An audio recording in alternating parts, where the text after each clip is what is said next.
اعوذ باللہ من الشیطان الرجیم بسم اللہ الرحمن الرحیم۔ اللہ تبارک و تعالیٰ کے نام سے شروع جو بڑا مہربان اور نہایت ہی رحم کرنے والا ہے۔ پیارے دوستو، اسلامک سیریز اور قصص الانبیاء کے دیکھنے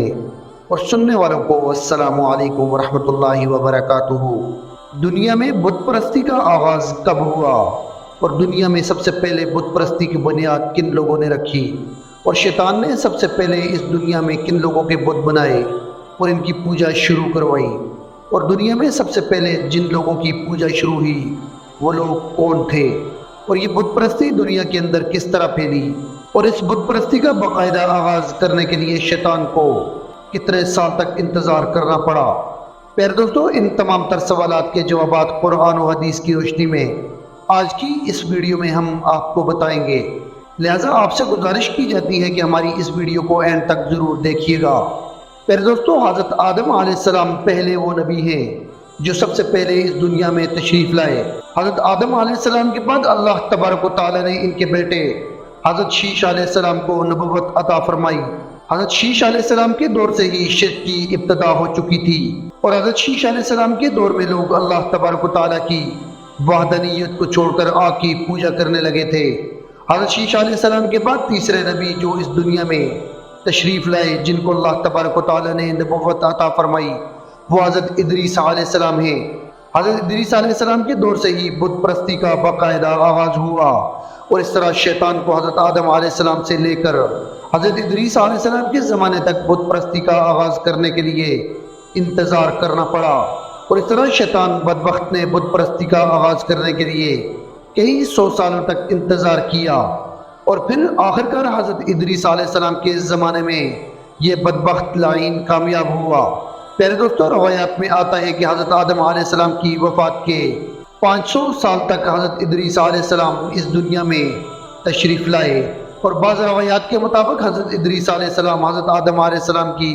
موجودگی میں ہی اس دنیا کے اندر جلوہ گر ہوئے۔ حضرت ادریس علیہ السلام پہلے وہ اللہ تبارک و تعالیٰ کے نبی ہیں کہ جنہوں نے دنیا کو لکھنے پڑھنے کا درس دیا، اور آپ کو اسی وجہ سے ادریس کہا جاتا ہے۔ اور حضرت ادریس علیہ السلام ہی سب سے پہلے وہ نبی ہیں کہ جنہوں نے لباس کو سلائی کر کے زیب تن کیا، اور اس کے علاوہ ایسی بہت ساری ایجادات ہیں جو حضرت ادریس علیہ السلام کے زمانے سے ہوئی۔ پیارے دوستو، حضرت ادریس علیہ السلام چونکہ اللہ تبارک و تعالیٰ کے نبی تھے، اسی وجہ سے ان کی اولاد بھی اولیاء اور صالحہ میں سے تھی۔ حضرت ادریس علیہ السلام کی اولاد تمام وقت اللہ تبارک و تعالیٰ کی عبادت میں گزارا کرتی تھی اور ذکر الہی میں مشغول رہتی تھی۔ حضرت ادریس علیہ السلام کی اولاد کے پاس بیٹھنے والے لوگ اللہ تبارک و تعالیٰ کا قرب پانے لگے، اور اس دور کے اندر 5 ایسے لوگ تھے جو اللہ تبارک و تعالیٰ کا خاص قرب رکھتے تھے، اور لوگوں کے اندر بھی ان کی مقبولیت بہت زیادہ تھی، اور لوگ ان سے بے انتہا پیار اور محبت کرتے تھے، جن کا نام ود، سوا، یعوس، یعوق اور نصر تھا۔ روایات میں آتا ہے کہ یہ لوگ اللہ تبارک و تعالیٰ کے اولیاء کرام میں سے تھے۔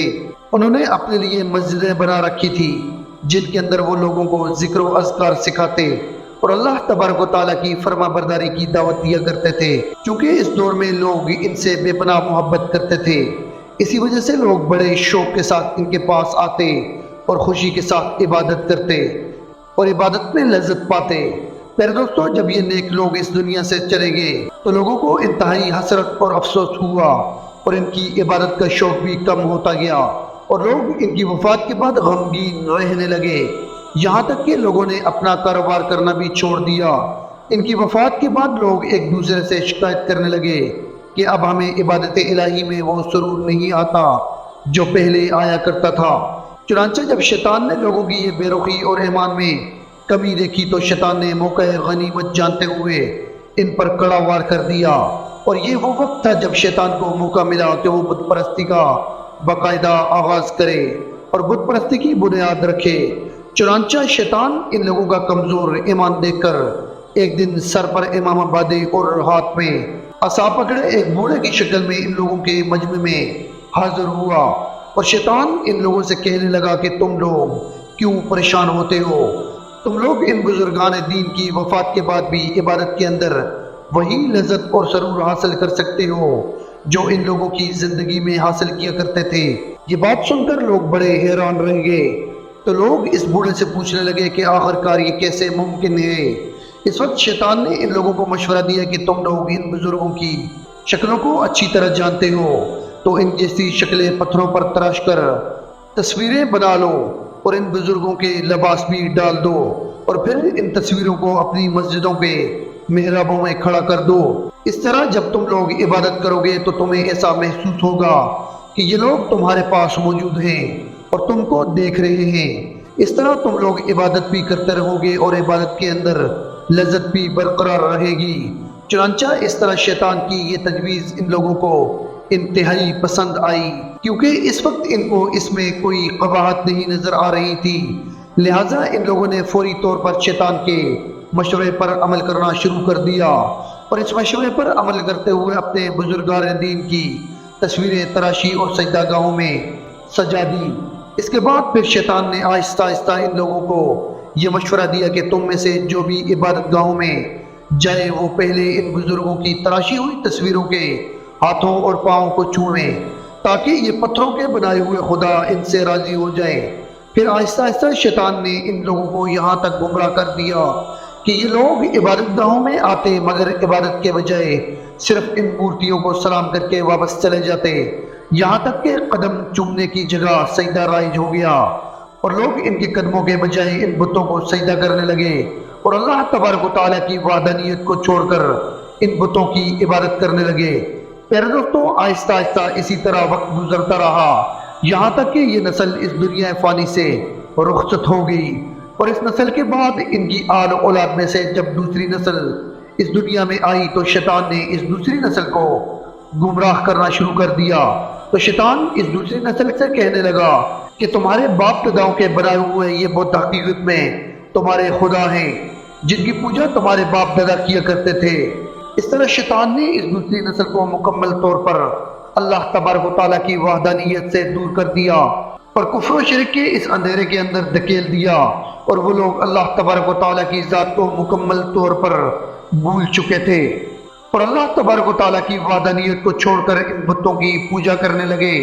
اس کے بعد آہستہ آہستہ پوری دنیا کے اندر یہ بت پرستی پھیل گئی، جن کی نسل آج کے دور میں بھی موجود ہے، اور یہ لوگ آج بھی بتوں کی پوجا کرتے ہیں۔ پیارے دوستو، اس طرح دنیا کے اندر بت پرستی کا آغاز ہوا، اور سب سے پہلے جن لوگوں کے بت بنائے گئے وہ اللہ تبارک و تعالیٰ کے انتہائی نیک بندے تھے اور صالح لوگ تھے، جن سے لوگ بے انتہا محبت کیا کرتے تھے، اور پھر شیطان نے اپنی مکروہ اور فریب سے انہی نیک لوگوں کے بت بنا کر ان کے آنے والی نسلوں کو بت پرستی کے اندر مبتلا کر کے کفر و شرک کے اندھیرے میں ڈال دیا۔ چنانچہ حضرت ادریس علیہ السلام کی وفات کے بعد اللہ تبارک و تعالیٰ نے حضرت نوح علیہ السلام کو نبی بنا کر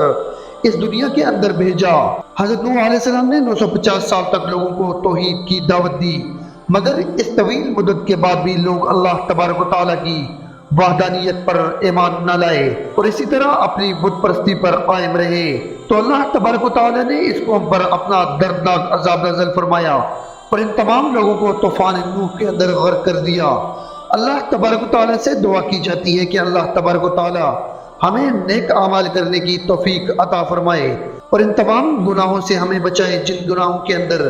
مبتلا ہو کر پیری قومیں ہلاک ہوئی اور اللہ تبارک و تعالیٰ کے دردناک عذاب کی مستحق قرار پائی۔